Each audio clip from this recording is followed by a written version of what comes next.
It is 4 o'clock, and in your top stories at this current point in time, killings continue as 20 die in Syria and 11 bodies recovered following a boat accident in Zimbabwe.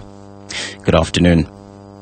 There have been reports of more deaths amid continuing heavy gunfire in Syria's flashpoint city of Homs.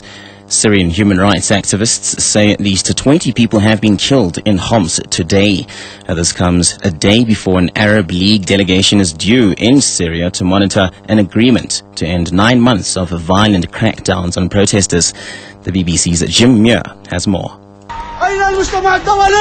Graphic video posted on the internet purported to show the aftermath of heavy shelling of the streets in the Baba Amr district of Homs. It showed the limp and bleeding corpses of 4 young men sprawled on the pavement, surrounded by wrecked cars and the rubble of buildings apparently damaged by shell fire.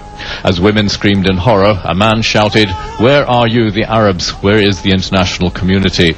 The opposition umbrella group, the Syrian National Council, is insisting that this district of Homs, which activists say has been under an increasingly intense siege for weeks, should be the first place to be visited by the Arab League monitors.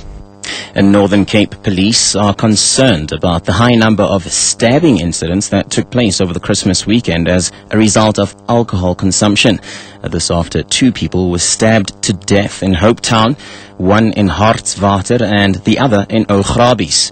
Police spokesperson Tony Mudise says in all these cases, the violence occurred after consumption of large amounts of alcohol and led to arguments and fights. We are very much concerned about the violence, particularly between friends and people who know each other. Most of the cases reported, alcohol is mentioned, and the fact that people were together, they were drinking together, and then an argument ensued, and then the stabbings take place and other violent crimes.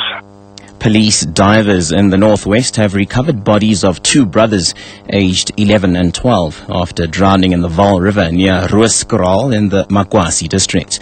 According to police, the 2 boys were using a canoe to catch fish when it capsized. It took police almost 5 hours to search for their bodies. An inquest docket has been opened and police are investigating. Meanwhile, Zimbabwean police say they have recovered 11 bodies, including those of 5 children from Lake Chivero near the capital Harare. The people were all presumed to have drowned when their boat had an accident late yesterday. Police spokesperson Andrew Piri says the boat capsized after it was hit by a wave. He says 8 people, including 3 crew members, survived the accident by swimming to the shores of the crocodile-infested Lake Chivero, about 20 kilometers southwest of Harare. The survivors then alerted authorities, who sent in dive teams to try to rescue the others. As South Africans rush to the petrol pumps during festive season travel, motorists are being warned to watch exactly what goes into their tanks. Insurers say filling up with petrol in a car that uses diesel, for example, could cause damage worth thousands of rands and even blow up the engine if motorists drive on unknowingly. Marketing manager at Garage Sure Consultants and Acceptances, Zay Delanga, says not all insurers offer comprehensive cover in such cases. Sometimes they discover it immediately. The fuel can be decanted, if you want to put it that way. It can be, pumped out of the engine. Then there's a cleaning process that the injectors or the carburetor goes through.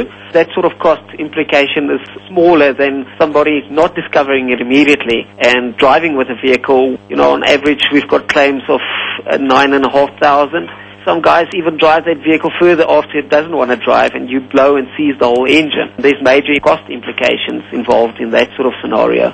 Lastly, Pope Benedict has condemned the Christmas Day bomb attacks in Nigeria and prayed that the hands of the violent be stopped. The Pope was speaking from his window overlooking St. Peter's Square in Rome, and he says such violence brings only pain, destruction, and death. 3 of the 5 bombs yesterday hit churches, and one killed at least 27 people at a Catholic church. Militants of the Boko Haram sect say they had set off the bombs, raising fears that they are trying to ignite sectarian civil war. Recapping on your top story at 4:05 on SAFM, there have been reports of more deaths amid continuing heavy gunfire in Syria's flashpoint city of Homs.